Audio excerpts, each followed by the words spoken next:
In this video, I'll share my 5 tips when starting your new online business. I'm not going to tell you what business to start, how to build a funnel, how to have a growth mindset, but to give you my best advice when you're thinking to start an online business. Hey friends, Grace here. If this is your first time on my channel, welcome. So this is a channel where I share digital growth tips and strategies for anyone like you who wants to build a business online or want to learn more about digital growth marketing. My first advice is to pick a field that you have experience or at least you're familiar with. For most people, when they start a business and try to find a business idea, they usually will do marketing research, finding a profitable niche, doing competitive analysis, or simply starting something that they love. I'm not saying that this is not important, then all important, because you want to be in a business with good outlook, right? But what I've seen a lot of first-time business owners, and including myself in the past when I started my flower business, is that they pick a field that they actually don't have any experience in, and just only because they're interested in doing that,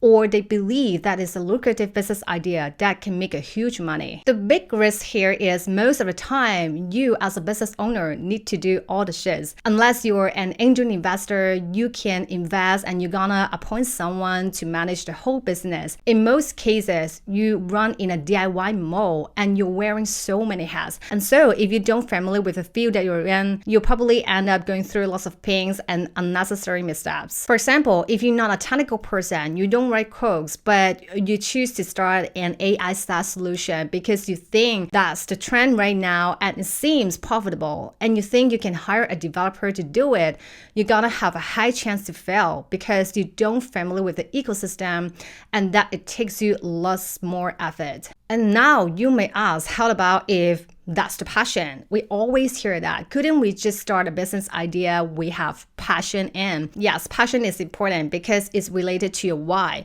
But I want to emphasize that only having passion is simply not enough to sustain a business. In fact, passion can be very subjective and it's just like a feeling. And your passion in something can go up and down, and it will also change over time. But your experience, your skills, your knowledge won't. So you need to be knowledgeable at what you're selling and familiar with the industry that your business is in, because that will give you a unique advantage when starting out, and you know what are the common mistakes to avoid that will save you lots of time. In fact, this is also the book So Good That They Can't Ignore You, saying that passion can actually coming from your skills. You think you need to find a passion, but actually you should be good at something first, and then your passion will start to grow. So now ask yourself these questions. What are you good at? Just think thoroughly, because everyone, including you, has the skills that someone needs. And do you have interest in doing it, or do you hate doing it if that becomes your own business? My advice is you do not have to be super passionate about it, but you shouldn't hate it either. And if you already love doing it, that's really perfect. And the last one, do you see a market demand in it generally? Because at the end, you need to find your customers who want to buy it. And at this stage, you won't be really clear because your business is not yet well defined. However, you should have an initial idea about the answer if you're familiar with the field. My next advice, consider the cost of entry. So the cost of entry is the cost that you need in order to start and operate a new business. Every business is different, even for an online business, because there's still so many business models, the cost of entry is also different. For example, if you choose to launch an online shop, you need to source your products, finding suppliers, doing logistics and shipping, or even finding a warehouse, and they all add up to your cost of entry before you can operate your business. So whether it's selling a physical product, digital products, or selling a service, launching a marketplace, the cost of entries can be very different. My advice is consider a business model that works for your financial situations. It can be risky if you choose a field that requires a higher cost of entries than what you can really afford. And even so, you may need to get a third-party funding or finding an investor in order to start your business. Unless you're not a first-time business owner and have a lot of experience, I wouldn't recommend that. Now you may ask if you should just go for a business that have a really low cost of entry. I would say no either, because it means everyone can do it and the market will gonna be very competitive. And that's why you shouldn't use it as the only factor. Always tie back to my first advice. What are you good at that gives you the unique advantage? Are you familiar with the industry? Do you hate doing it, etc.? And this also listen to my next advice. Have a tight control on expense and keep it low. So what's the ultimate goal of doing a business? Is to make a profit. Because at the end, you need profit in order order to grow your business further. And the simplest way to think about profit is to using the top line revenue minus your expense. While there are lots of ways to increase your revenue, keeping your expense low is the most direct and easiest way that you can control all the time. And this is particularly important when you're just starting out and when you haven't confirmed a product market fit, meaning there are not enough evidence that people are constantly wanting and willing to pay you for your service or products. Now keep in mind, I'm not saying that you shouldn't spend, because you should still invest if that's necessary, and at a certain point you should prepare to scale your business when you have determined that's a product market fit. However, a lot of business fail because they expand too quickly when they just see some traction of a business, and then they hire more people than they need or purchase software that they don't actually need. So expanding too soon, outsourcing too early where you cannot keep up on expense. And the biggest risk for this is that it can greatly impact your business cash flow,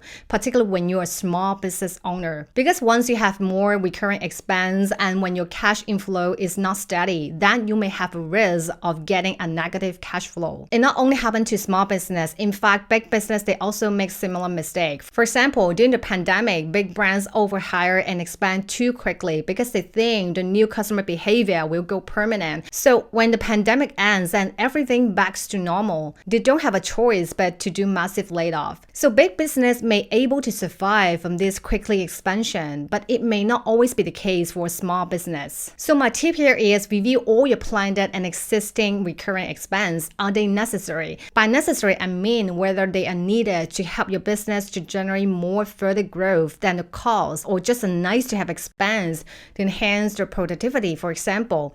So you want to estimate the ROI for each expense. And second, always plan for the worst case scenario when doing your business forecast, which means overestimate your expense and underestimate your revenue. You want to see the profit growth trend when all the conditions are not favorable for your business. If you want to learn more about this topic, I also highly recommend the book Profit First, written by Mike, and how you can apply this profit first strategy and have a smarter cash management when you're starting your business. My next advice, spend most of the time in executing, not strategy planning. I know lots of business owners, they want to make their strategy perfect before they launch the business. They will spend lots of time doing marketing research, launching focus group, interviewing target audience, making lots of slides for their strategy planning. I would say doing competitive analysis and other strategy planning is good and is necessary and helping you to set the right expectation, but you shouldn't spend too much time on it, but spend most of the time executing. By executing, I mean doing the tasks that actually move your business forward. And this is how you measure your business success. And I find this is particularly crucial for a new business where you don't have a formula to follow, because you don't have past data, you don't have a proven business model yet. So instead of spending time collecting lots of third-party data which may not be relevant to your business, try to collect the real data that is unique to your business by actually executing. For example, launching the first ad campaign, publish the first social post. You won't really know what the market wants until you launch it to the public. My advice is, if you're starting a new business, spend no more than 30% of your energy and time in crafting the perfect business strategy. You still need to do strategic planning, understanding your target customers, but you need to actually put your brand out there and see the reaction from the market. So once you have the real data, and then you know where to fine-tune your strategy, what is really working and what's not. So you will never set a strategy and it's all done. Your business strategies keep evolving along the way because market conditions can change, customer behavior can change. So don't think you need to be so perfect before you roll out the business. My next advice, define your basic business model framework. So assume you have an initial business idea, perhaps you're launching your e-commerce business, and now it's time to define your business model framework. Remember, I've told you, you don't need to be perfect for your strategy, but it's still important to define your basic business model structure. And I can't find a better way than using the business model canvas. If you haven't heard about it, it's a framework that gives you a comprehensive view on each strategic elements for your business. So it's a simple but effective tool to help you stay focused on a core strategy. Basically, you will need to define 9 strategic elements. Your target customers, who are your most profitable customers, where they need your product or service. Try to be more specific here. Value proposition. So what are the value your business offer? Try to think about the pain points that your business have to solve and the unique advantage you have compared with other market players. Channels. What are the key digital channels involved in order to operate your business online? Is it social media, organic SEO, PPC? And what are the key purpose for each channel? Customer relationships. So how your customer will keep engaging with your business once they acquire. Is it through regular email communications or exclusive events invites? Revenue model. So how your business is going to generate revenue. If you're a typical e-commerce store owner, then your revenue model may be a direct product sales model. And if you're a marketplace, your revenue stream may be coming from advertisers placing ads. So note that you can have multiple revenue models as long as it fits your business. Key resources. So how are the resources that are needed to operate your business?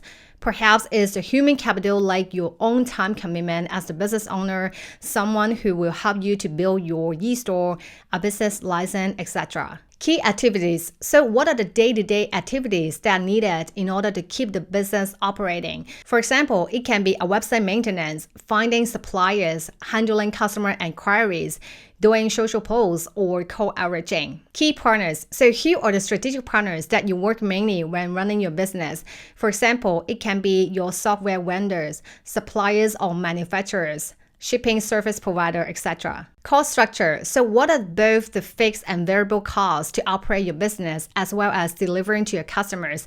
For example, it can be the software license costs, office rental, website hosting, paying accountants, etc. It also has a high implication of your cost of entry that I mentioned earlier. I've included that link in the description if you want to get the template to start building your own canvas. Again, do not spend too much time in crafting this. You will definitely fine-tune your business model canvas along the way and get more clarity as you launch your business. But it will help you to stay focused on the core and easily to identify if any part is not working. Starting an online business is not an easy task, and it takes lots of efforts and perseverance because it's a long-term journey. If you want to get more clarity on your digital growth strategies and where to start your online business, feel free to connect with me. You can find the link in the description. If you find this video useful, please also give me a thumbs up and subscribe to my channel for more videos like this. Thanks for watching. See you next time.